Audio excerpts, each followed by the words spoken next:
পানির ন্যায্য হিস্যা আদায় করতে জাতিসংঘ সহ সংশ্লিষ্ট সকল আন্তর্জাতিক ফোরামে জোরালোভাবে বাংলাদেশের দাবি তুলে ধরতে হবে।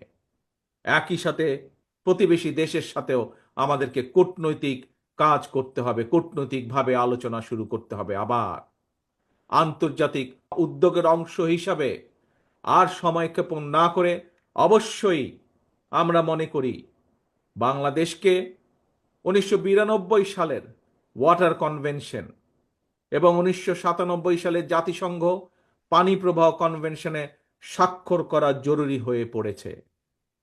প্রিয় ভাই বোনেরা, আন্তর্জাতিক উদ্যোগের পাশাপাশি বিশেষ করে উত্তরাঞ্চলকে মরুকরণ থেকে বাঁচাতে তিস্তা মহাপরিকল্পনা বাস্তবায়নের কোনোই বিকল্প নেই।